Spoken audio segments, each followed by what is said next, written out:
Hello and welcome to the Regional District of Okanagan-Similkameen Emergency Operations Center wildfire update for Tuesday, August 10th, 2021. We are broadcasting just after 2 o'clock Pacific Standard Time. Thank you for your patience. We apologize for the delay. We are joining you from the traditional unceded territory of the Syilx people in the Okanagan Nation. I'm Eric Thompson. I'm an information officer with the Regional District Emergency Operations Center based here in Penticton. Coming up, we'll hear from Bc Wildfire Service in just a few moments. We have a couple of updates for you. We'll also have time for media Q&A, and Frances Micah will join us. She is with the Regional District of Kootenay Boundary. She's an information officer with the Emergency Operations Center for RDKB. We'll hear the latest from that region, which has been impacted by the Inca Meep Creek wildfire. We'll also hear from Sandra Riches. Sandra is the Executive Director for Adventure Smart BC, and we'll be talking a little bit about heading into the backcountry safely. Let's start things off with an update from Bc Wildfire Service, and we have Shaylee Stearns, and she's here to speak about the Garrison Lake wildfire. Go ahead, please. Hi, yeah, thank you for having me. So the Garrison Lake wildfire is located approximately 33 kilometers southwest of Princeton. The fire is still estimated around 12,000 hectares in size and still classified as out of control. The fire did move in about 1,500 meters into EC Manning Park, resulting in a partial park closure. So BC Wildfire Service is working closely with BC Parks on this incident. The wildfire personnel are continuing to evaluate the results and assess the threat to the values on the Highway 3 corridor, and are checking any smoke in that section and doing mop up in that area as well. We're working with industry partners to establish a fire guard with heavy equipment on the northern and eastern flanks of this fire. The rain gauge in Eastgate received over 12 millimeters of precipitation on Sunday, August 8th, so that definitely helped in the activity that we've been seeing for the fire. While this does hamper the activity that we currently see, it is important to remember that it's still going to be a little bit dry, so we're continuously monitoring the fire and the weather in that area. So yeah, while that has been favorable, the fire activity is expected to increase when it starts to dry out. That is all the new updates I have for this fire. Oh no, sorry, one more thing. There was an area restriction order that was put in place on August 8th. So that is to do with the interest of the public and responder safety, and that will remain in place until October 15th, 2021, or until we rescind it. Excellent. Thank you very much, Shaylee. We'll have an opportunity for media questions and answers in just a few moments. But first, Mike McCully is here with more on the Thomas Creek and Inca Meep Creek wildfires, and he has some images, some maps, and some photos for us as well. Mike, go ahead, please. Hi, thanks, Eric. So again, Mike McCully with the BC Wildfire Service, and I'm the current fire information officer on the Okanagan Complex, as Eric described. So I'm going to do a little bit of show and tell today. We'll talk about the two fires that we mentioned. I will start with the weather. At the back end, we'll talk a little bit about some tactics, and then I would like to mention a special group of crew that we have working for us. So whenever you are ready with my first map, we will get started. I'll start with the weather, I guess. So in the Okanagan, just to be a little more specific, we certainly did see some precipitation on the weekend that was helpful for us, but we are back to a warm, drying trend, as Shaylee described. We do have a little bit of change in the wind today. Instead of that, normal southwest flow that you would see this time of year with that calmer, hot air, we are seeing a bit of northwest winds today. We do expect those to pass through, through later this afternoon and into the evening, and then we will be back to a very warm, drying trend. Southwest flows. We'll see, any precipitation that we did have, and we did have some on both fires. A little more on Thomas Creek than we did on the Inca Meep fire. We will see any effects of that rain pretty much vanished by the weekend. So that's sort of the state of affairs for the weather. It does help us a little bit. We are seeing some cloud cover today on both of our fires that keeps the ground temperatures a little bit cooler, and it allows our crews to get in, a little bit tighter and do some of that good work that they do. But again, that will be disappearing by the weekend, and we will be back to a really significant opportunity, or pardon me, a significant chance for increased fire behavior that will impact our ability to manage some of these fires. So Harry, I'm ready for my first map if you are.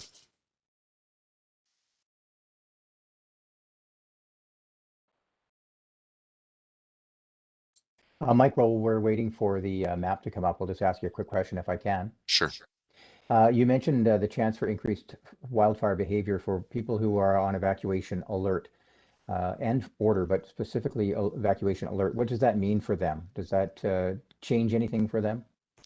I think there's a couple of ways to think about that, Eric. Certainly when we have cooler temperatures and calmer weather, we're out there working hard right now. And every day that we move forward with a fire, we have more groundwork done. We have more line built.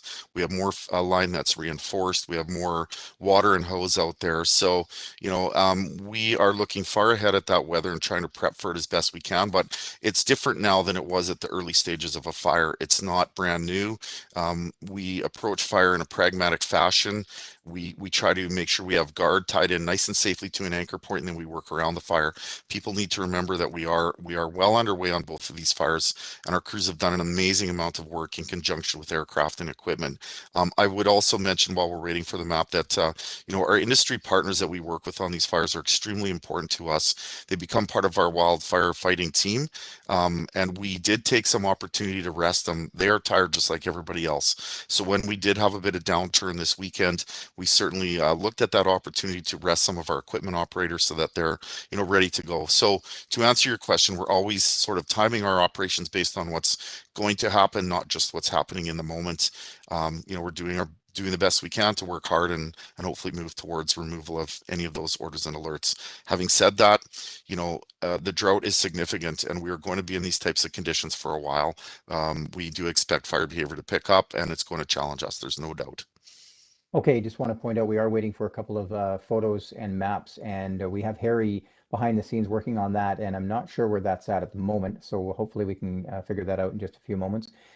In the meantime, I think if we are going to wait, if you don't mind, Mike, we do have a few members of the media who are standing by. Would you be okay to open the floor to questions, and then we'll get back to your presentation?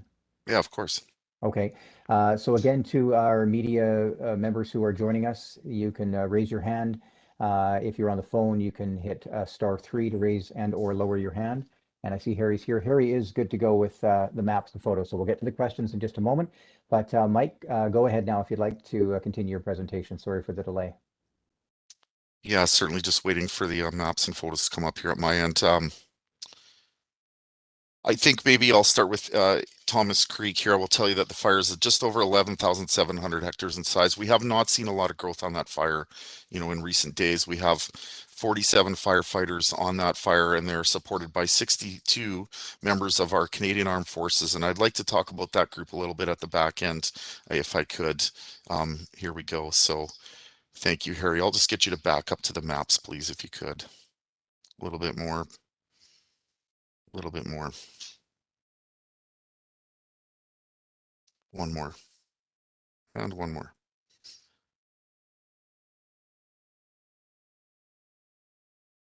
Sorry, Harry, I'll get you to go there. We'll start with this. So, my apologies.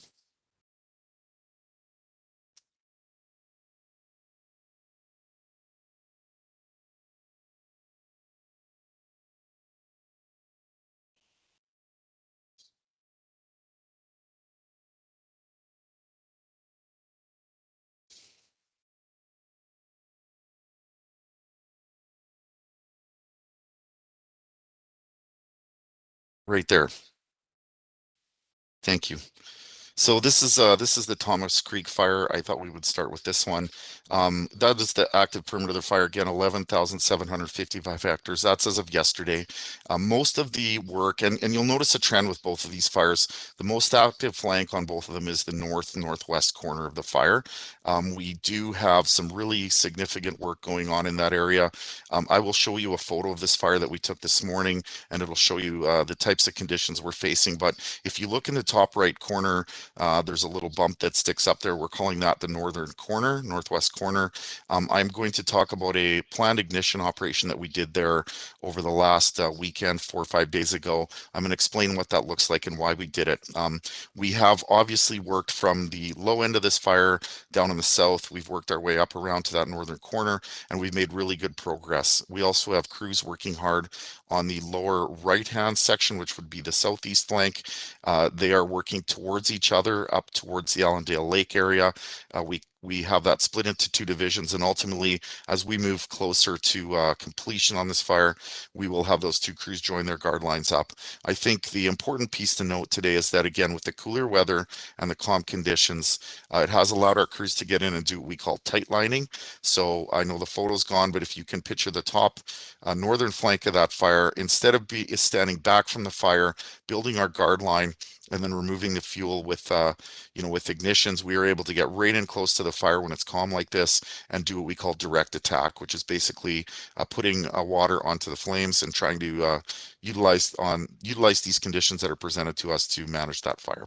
So that's kind of the synopsis for Thomas Creek. Again, we have 62 Canadian Armed Forces personnel on that fire that I would love to talk about a little bit later. And I see we've just lost our photo. So maybe I will move to the Inca Meep fire just to keep going. The very similar story on the Inca Meep fire. We have a very active northwestern flank on the fire. It's a similar shape. There's a small bump that sticks out in the top right, and that is where we are focusing most of our effort today. We have over 130 firefighters on this fire, but we have a strong contingent, 60 plus firefighters working on that top corner. It's certainly our highest priority, and they're supported by eight large helicopters that are bucketing. We're working really hard to take advantage of these conditions. The challenge we're having up on that top corner is that the ground is very steep, so we're struggling to use equipment in there. Our crews are building hand line, which is a methodical process. Again, it takes a little bit longer, but they're very well trained. It's what they're taught to do. They're fit, and it's the work that they know how to do best. So I see we have Thomas Creek photo back up. I will, when he's ready, I'll get Harry to flick through to the next picture. But for the Inca Meep, again, it's that northwest corner that's challenging us a little bit. We are trying hard to keep that fire out of the front country, keep it moving to the north into the more isolated area. But again, the challenge for us will be terrain and steep slopes. Maybe I'll pause, Eric, and see if there's any questions while Harry is working. Yeah, thank you very much. Yeah, Harry is he's having some technical challenges today with our laptop. We've had to move locations today, so it's never easy. Certainly doing the best we can, but Harry will get back to those pictures. But let's go to the media then and see if there are any questions. Again, if you'd like to raise your hand, or if you're on the phone, *3 to raise your hand if you have a question. And we have Brennan Phillips on the line, so we'll ask Harry if he's able to bring Brennan in for a question. Brennan, are you able to hear us?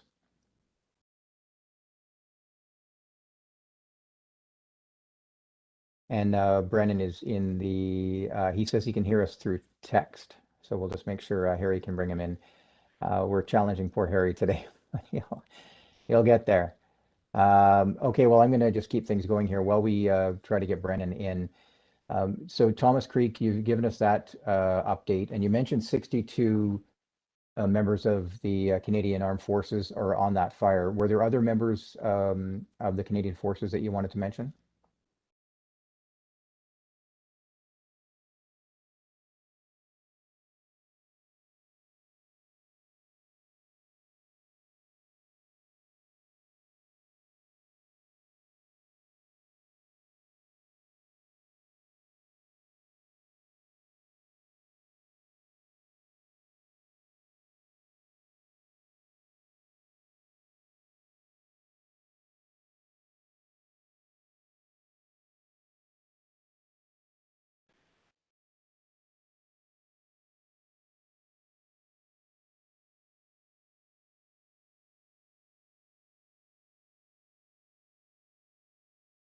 Mike, I think we're having another audio issue here. Apologies for this. This will be one of those classic WebEx meetings. There, now I can hear you. Sorry. Okay, and I'm going to just have to double check with Harry here if we're able to bring in our media panelists, because I know they have questions. But in the meantime, you know what I'm going to do is I'm going to jump to Brennan here through chat, because I did get his chat message just now, and ask Brennan if you don't mind typing in that question. And while you do that, Mike, I will have to put you on the spot and ask you if you can just repeat that last part of what you were saying with regard to Canadian Forces. Certainly. I mean, one of the things that's very important for us in a fire season like this is the collaboration we get from other agencies, including our Canadian Armed Forces. Within the Okanagan complex, we have, as I've talked about earlier, we have some crews from Mexico. They're just finishing their reset and they'll be back on the Meep fire tomorrow. We have some Australians in our camp. We have crews here from Alberta, structural protection folks from all over. But I did want to especially mention the crews from the Canadian Armed Forces today. We have 62 hardworking personnel out on the line, and they are members of the Princess Patricia Canadian Light Infantry 1st Battalion Bravo Company. And today is actually the 107th birthday of that regiment. So very exciting for them. And in the words of their commander this morning, Commander Adam Petrin, he's responsible for the Land Task Force in Vernon. He told them this morning that there is no better way to celebrate a birthday than doing operations. So we are very lucky to have them out on the line, and I'm hoping later to show you a few photos of that. They work side by side with us to support our aircraft and our machinery and help reinforce that ground line. So we can't thank them enough. It's very humbling for me to sit here and talk to you today about the hard work that they do for us every day, and happy birthday to that regiment. Yes, we echo that as well.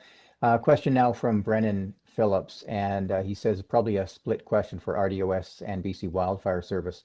Regarding the Baldy Mountain evacuation alerts, is the fire moving towards that area at the present time? And can residents of that area expect changes in the evacuation situation at any time? So of course that moves into the Regional District of Kootenay boundary country, and Frances is with us and she will be able to comment on evacuation alerts and orders. And I believe for that one, it would be Mike. Mike, are you able to talk at all about the fire behavior at this moment relating to Mount Baldy? Yeah, for sure. So, as I described earlier, we're facing northwest winds, which cause our fires to grow to the southeast. And when we feel those southwest winds, it grows in the other direction.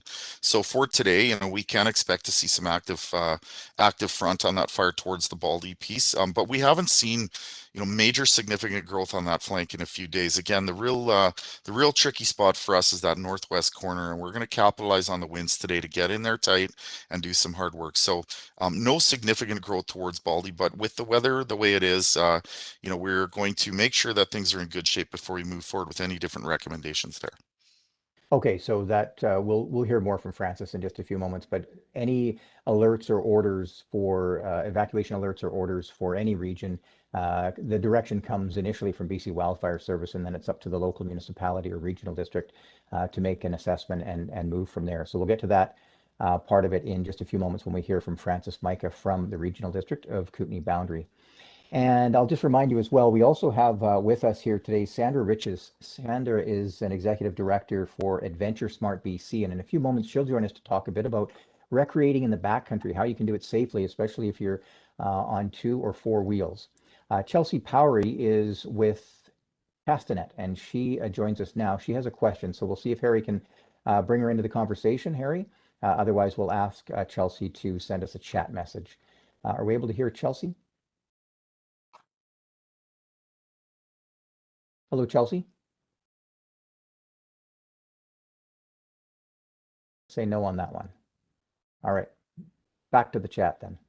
So we'll ask Chelsea to enter that question in through the chat. So we still have another update coming from Mike in just a few moments. Mike, why don't we just get to that right now? You were going to talk a bit about, now you didn't mention Brenda Creek. I don't believe Brenda Creek is within your area. Is that correct? No, Brenda Creek is part of our complex. For Brenda Creek, very quiet fire in the last few days. We do still have a strong contingent of ground crews out there, but we did move that. We did change the status of that fire several days ago, which removed it as a fire of note. So I don't have a map to show you, but I can tell you there's been really no growth on that fire in quite a while. And again, good hard work done by our crews there. So not a lot of new info on Brenda, which is great for us. Again, we're going to be watching that very closely, though, maintaining a ground presence and ensuring that we don't see any change as the weather and fire behavior may increase in the next week or so. And with the Inca Creek wildfire, we understand that there is still the continued threat of fire and potential to expand back into the area. So the evacuation alert for the regional district of Okanagan-Similkameen remains in place. And it's an important reminder for anyone who is under an evacuation alert. That means you should be prepared to evacuate your property immediately should conditions change, and residents will be given as much notice as possible. I'm hearing some voices in the background, wondering if that might be Chelsea Power who was going to. Oh, it's me. It's There possibly she is. me. Hi. All right, go ahead. Sorry. Sorry for the delay. No worries. Yeah, I just noticed I was not on mute anymore. Hi, my question is for Mike. I was just wondering, the Inca, Meep, and Thomas Creek wildfires are still classified as out of control. And so I was wondering if you could elaborate on what exactly that classification means for those who don't know, and what it will take to get them, those fires classified as under control, or taken differently than out of control, which sounds very dramatic. Certainly, I'll do my best here. And I will also point out that on our BC Wildfire Service homepage, that's bcwildfire.ca, if you click on the fires of note for both Thomas Creek and for Inca, Meep, there is a link right at the top of the text that talks about the different status of the fires. A fire that's out of control is a fire that could still experience growth. It's not considered safe. It's not considered controlled within any point by the commander who's responsible for the day. So with the weather that we have and the large scope of these fires, we can expect to see both of those stay in that status of out of control for some time yet. We don't take the change in status lightly at all. There's a lot that goes into it, a lot of planning and thought. These are decisions that affect people's lives, and they affect evacuation orders and alerts. So until we are sure that we are not going to see significant growth, we're not going to see this fire take, either of these fires take a large run, you can expect them to remain within that status. I just want to mention that they are large fires. These are not easy to deal with. We have hundreds of staff on them, dozens of pieces of heavy equipment. So safety of our first responders is top priority, and we need to work through that in that type of manner. So they will stay in the current status for some time. Okay, and just as a quick follow-up here, tomorrow is the 1 month to the day that Thomas Creek was sparked, that wildfire. Is there anything that you can say about, is this unusual for a fire to be out of control, listed as out of control for a month in the interior region? Absolutely not. It's very common. If you look across all of the fires of note that we have on our webpage, if you look across other regions within our province, these are very large fires embedded into deep drought conditions. They're not easy to manage. We see very extreme fire behavior on them when the weather picks up. I mean, you were probably around when it was over 40 degrees here. Those aren't conditions that are conducive to making good headway on a fire. So it is not uncommon at all. It's going to take a very significant event to have these fires change in status, and I can tell people that they can expect to have these fires on the landscape at least until winter. These are just some of the challenges that we deal with in a condition like this. Certainly not an unprecedented fire season, but obviously causing us quite a lot of challenges. Many large fires, not uncommon at all. Okay, thank you so much, Mike. Thank you, Chelsea. Mike, did you want to wrap up then with Inca, Meep? We don't have the images available at this time, but if you could just give us a few final words, and then we'll move on with our other guests. And certainly, if Shaylee, if you have to leave the meeting, we understand. Of course, there's a lot of demand for your time, and you as well, Mike. But Mike, we'll get you to wrap up if you could, please. And it looks like some pictures are back. I will, and I'll stick around to take questions for as long as I can. While there is a picture up, I may as well speak to it. I just want to again point out that these are some of our Canadian Armed Forces service staff out on the line. That's what it looks like out there every day. They're working down a dusty, dirty guard line. You can see the fire hose beside them. Tough conditions to function in, so I can't speak highly enough about them and our own crews that we work beside every day. I just think it's really important for folks to get a really good sense of what it's like out there on the line. I guess what I would wrap up by saying is, we can't have people becoming complacent this fire season. It is still very early for us. It's only the first to second week in August. We've had a lot of fire on the landscape. Our staff are getting tired, there's no doubt about that, but they are prepared for this. They work extremely hard, and what we need from the public is continued support and cooperation and diligence. We just can't afford to have any new human-caused fires out on the land. When it rains a little bit, I think sometimes people take for granted that we are still in a deep drought. We're still in desperate times. So please appreciate all the work the public has done, and all the support is overwhelming, but we do need them to remain diligent as we work well into fire season. Again, just another picture of Canadian Armed Forces service staff working on the line, hot, dry, and dirty work. Can't thank them enough for their support.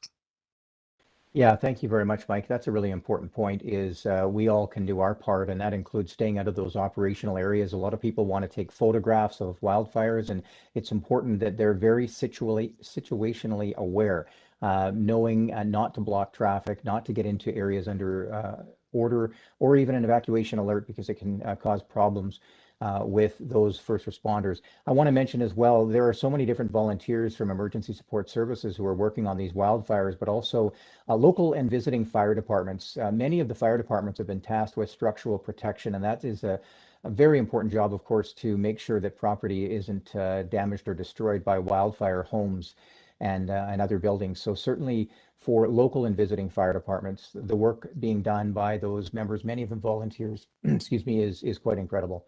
Let's go now to Frances Micah. Frances rather is with Regional District of Kootenay Boundary. She's an information officer in the Emergency Operations Center, and the Mount Baldy wildfire we spoke about earlier is within RDKB. Frances, what have you got for us today?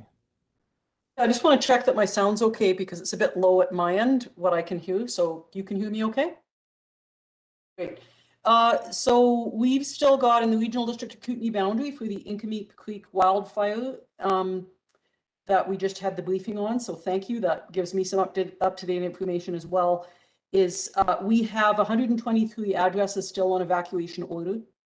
And we've got 34 addresses on evacuation alert. And we've been getting a lot of calls from people or local politicians and so on people asking, when is this order going to come off? And I think, Mike, you answered that it's something that unfortunately people are going to have to live with a while longer. And I want to acknowledge, just like we've acknowledged the hard work of all the firefighters, I want to acknowledge all those people who are out of their homes. This order first came on, I believe, around July 24th. So some people, it's been a long haul. And I want to say that it's the Regional District of Kootenay Boundary. We totally acknowledge this is not ideal.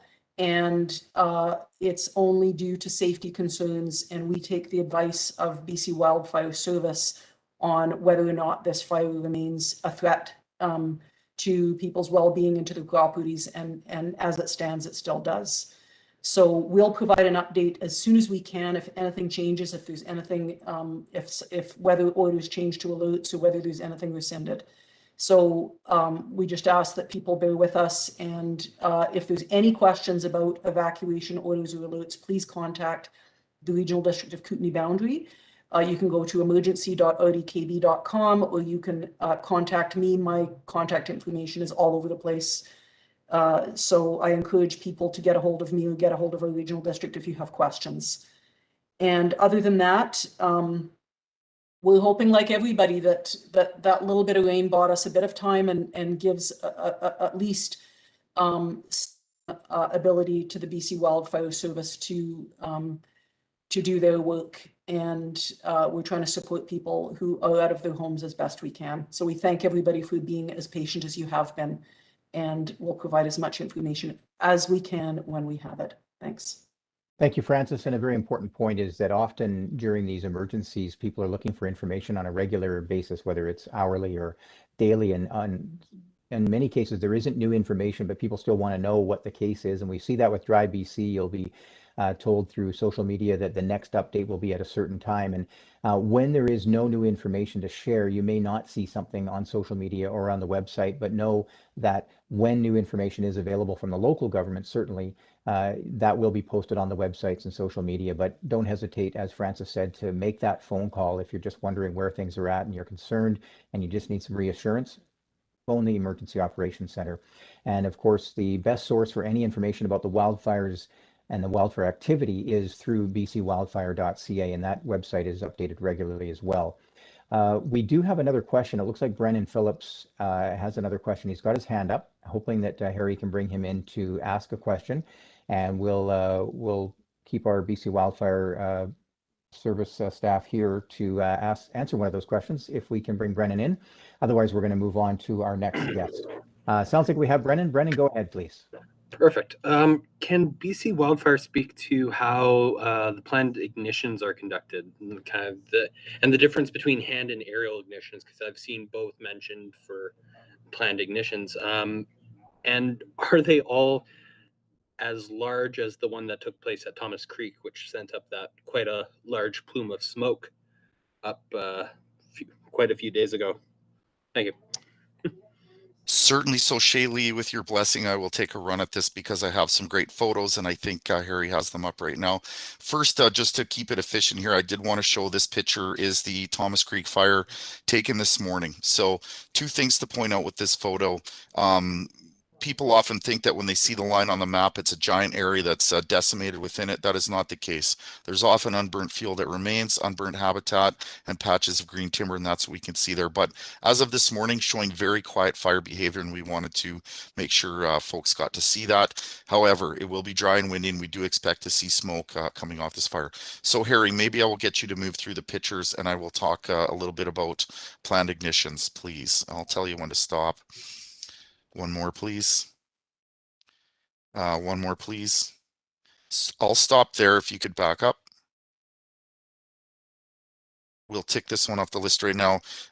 Different than the Thomas Creek fire, that is the Inca Meep fire. That picture was taken just before noon today.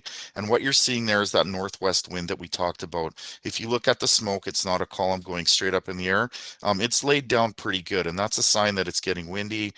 We do expect fire behavior to pick up. We're looking towards that northwestern flank that we're talking about that's been challenging our crews. So just wanted to paint a picture for folks of what these things look like. You will start to see more smoke. You'll see flames at night as the heat warms up. Next picture, please, Harry. And you can keep going. One more, please. One more. Okay, so this picture I think folks have seen for a few days now. This is a planned ignition, a little bit larger scale ignition that we did on the Thomas Creek fire on the 6th, just before the rains came. So a northwest wind came along and allowed us to take the opportunity to push the fire back onto itself. If you look at the picture, you can see the guard line that's well constructed. You know, we can't do ignition operations, whether they're small or large, until those guard lines are built, plumbed with water, which means they have a hose and pump system on them, and that our crews can safely get to some of those larger areas you see called escape zones in case the fire does burn over them. This particular ignition was a combination of hand ignition and aerial ignition. What the crews do, and if you zoomed in on this photo, you would see quite a lot of flame right along the road. They will walk along the road and burn, you know, they'll light up with a drip torch. At the same time, we will have a helicopter using a device to drop flame onto the fire on the higher aspects. We then monitor for spotting across the line. We have crews on standby in case we do get some spotting, but this was a textbook planned ignition. We have an ignition specialist and a fire behavior analyst on our incident management team, and they work very hard to ensure that their checklist is in play. Everybody's going to be safe, and the planned ignition is going to go off in the best manner it can. So that's what it looked like, sort of in the heat of the ignition operation, and that's kind of how it starts and moves forward. Maybe next photo, Harry, please.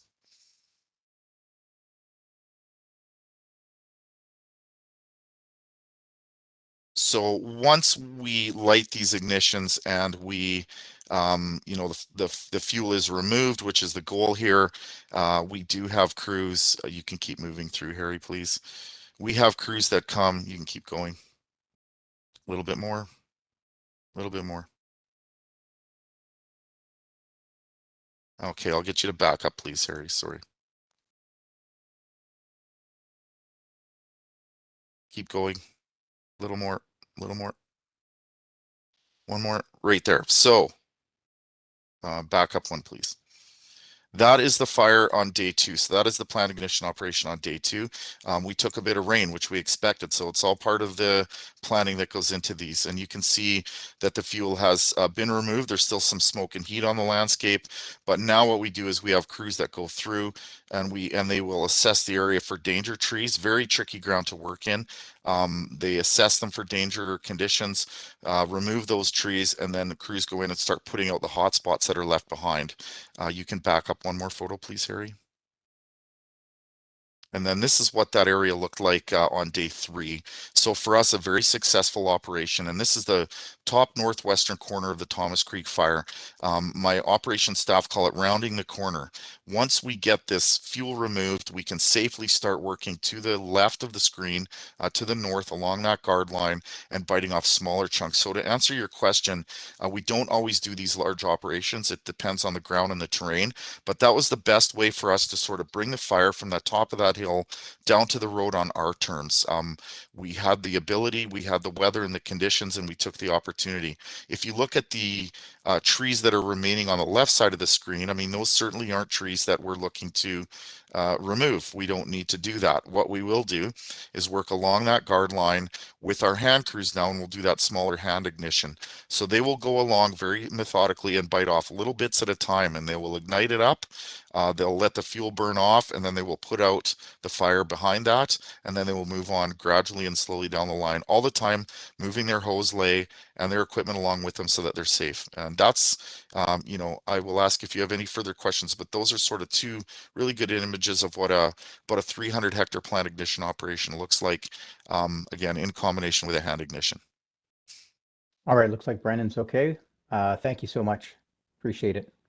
Are you able to hear me right now? Good, okay. All right, we're going to move on. Appreciate the questions from the media and our updates to this point. And now we're going to take just a couple of minutes to hear from Sandra Riches, the Executive Director of Adventure Smart BC. You've probably heard many times that it's important to stay out of the backcountry with a motorcycle or an ATV if there is a chance that you could spark a wildfire. Conditions remain very, very dry, even though there was some precipitation. But Sandra, can you talk to us a bit about adventuring into the backcountry and share with us some thoughts on that? Thank you, Eric, and thanks for having me today. I'm grateful to be joining you from the traditional territory of the Coast Salish people. Again, Sandra Riches, the Executive Director of the BC Adventure Smart program. Our message is consistent no matter the season and activity. Right now, we're focusing on wildfire safety, backcountry enthusiast safety, and with the increase in outdoor recreation and everyone being patient to get back outdoors again after the pandemic, and as we're still in the pandemic, there's a lot of energy that would love to be spent in the mountains. We need to be cautious and conscious of our decisions. And those decisions start at home. And what we do here at the Adventure Smart program is we talk about the 3 T's a lot, no matter if it's avalanche conditions or a heat wave. And we want you to trip plan, train, and take essentials with you. And of course, add seasonal and sport specific gear. Right now, based on the conditions and everything that we've been talking about today, you know, if you're going on a vacation, if you're using an ATV, a mountain bike, hiking, planning a backcountry adventure of any sort, spending time in the wilderness, we're really and strongly encouraging you, no matter if you're a hiker, camper, biker, climber, ATVer, quadder, to be acutely aware of your situation. And that includes being acutely aware of your exit plan and understanding where you're recreating outdoors in relation to these wildfire prone regions of BC. Also being acutely aware of the exposure of the growth of that wildfire. You've gone for a hike, a quad, you're aware, like Eric mentioned, you have situational awareness. That's critical. Also being acutely aware of being trapped by one of these wildfires. And that will make search and rescue efforts difficult, if not improbable. They're all volunteers, and in British Columbia, we have 79 search and rescue groups with 3,000 volunteers. They consist of 2,500 active responders, volunteers again, and about 500 who are resource members and members in training. So in total, there's 3,000 volunteers, and they respond on an annual basis to 1,900 search and rescue calls now, every year. That's grown in the last few years, and over the last year and a half, we've seen an increase. We've seen an increase in outdoor recreation. We've seen that trickle down to or over to the search and rescue volunteers. And last summer, 2020, we saw a 30% increase in search and rescue call volume. And through the winter, we saw a 30% increase again. Now with this unique equation of the wildfires, the heat, the weather, summer holidays, everyone's trying to get out there and get some outdoor activities in with their family and friends. You know, we all want to get out there, but ultimately, sound judgment and knowing when to turn around and maybe save it for another day are our best tools that we could have to make those decisions. And it is all about decision making. And we ask you to be adventure smart and follow our 3 T's. Use our resources at adventuresmart.ca. We have everything that you would need for the activities you choose to do when it's safe to do so. And then also BC Adventure Smart has active social channels, and we are the provincial sector of what is now a national program, which started in British Columbia over 17 years ago by the BC Search and Rescue Association. And one last note, before I could take any questions, is those volunteers who also respond to search and rescue, those 3,000 volunteers and the responders, they also work closely with Wildfire Service and hand out those evacuation alerts and notices.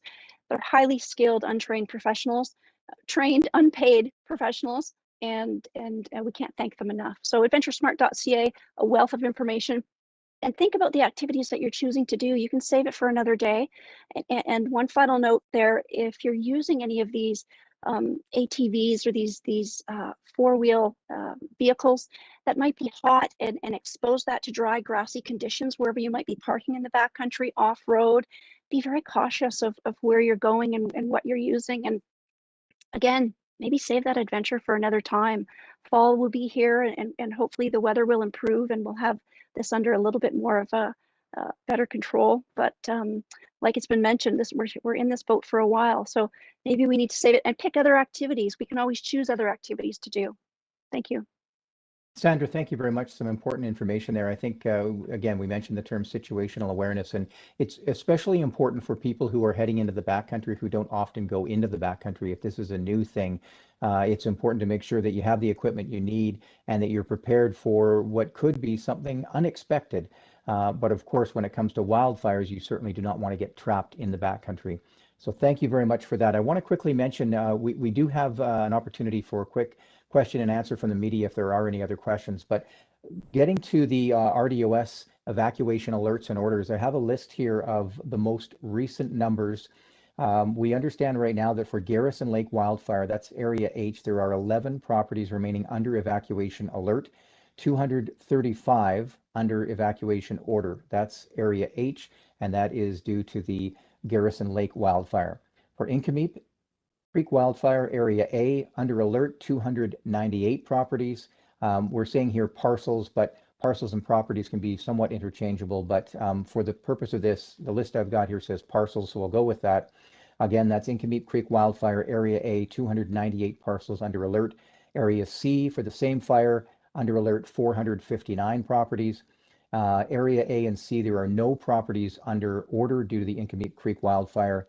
And then Thomas Creek, alerts are 0 in area D, and order, we have 8 parcels under order for Thomas Creek wildfire in area D. Cool Creek wildfire, the evacuation alert was rescinded, so there are no properties under alert or order due to the Cool Creek wildfire, and that would be for area G. Cathedral Provincial Park and Protected Area and the lodge itself were impacted potentially by that, but no longer that alert has been lifted. I don't see any other questions from the media. I think with that, we'll wrap it up. Special thanks to Harry for getting us through this. I know there were some technical challenges. I appreciate the patience of everyone watching and our guests as well. And if I can, I'm going to send the final word out to Mike again. Mike, you have talked on these broadcasts before and in the media many times about the importance of allowing BC Wildfire to do their job. And that means all of the other crews who've come in to help, from Parks Canada to the Canadian Armed Forces. And there are a number of things people can do to allow those crews to do their jobs. One of them is to avoid these operational areas. So a few words on that if you can, whether it's on the lakes where skimming is happening or near land where crews are working. Yeah, for sure. Thank you, Eric. And I'm not sure if Harry can hear me, but if he could just flick through my pictures, I'll tell him when to stop, and I'll explain to you why it's so important for us to stay out of these areas. We have area restriction orders in play over all of our fires right now that we're talking about today. And the reason why is we just can't afford to have folks in there. As hard as it is and as challenging as it is, when you come into those areas, we may have to stop working. We may have to ground our aircraft. We may have to move our crews out.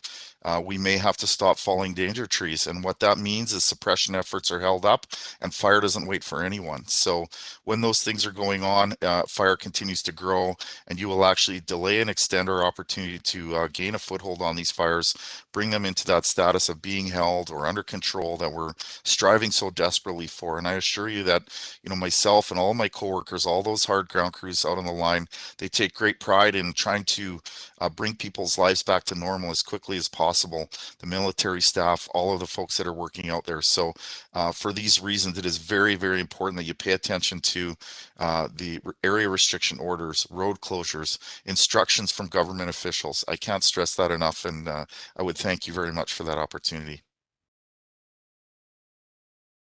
All right, thank you very much, Mike. Thanks again to all of our guests. I really appreciate your time. Francis, Micah, with the Regional District of Kootenay Boundary Country. Good luck to everyone in that area. And also to Shaylee Stearns. She's covering the Garrison Lake wildfire. She's working on that as an information officer for BC Wildfire Service. And Sandra Riches, Executive Director of Adventure Smart BC. And I mentioned Francis and Mike, of course, Mike McCully, who is with BC Wildfire Service. Thank you so much. We will look at when we will be hosting another one of these live video updates. But in the meantime, we wish you all the best. Thank you very much for joining us. Thank you, everybody. Bye-bye. Thank you. Thank you.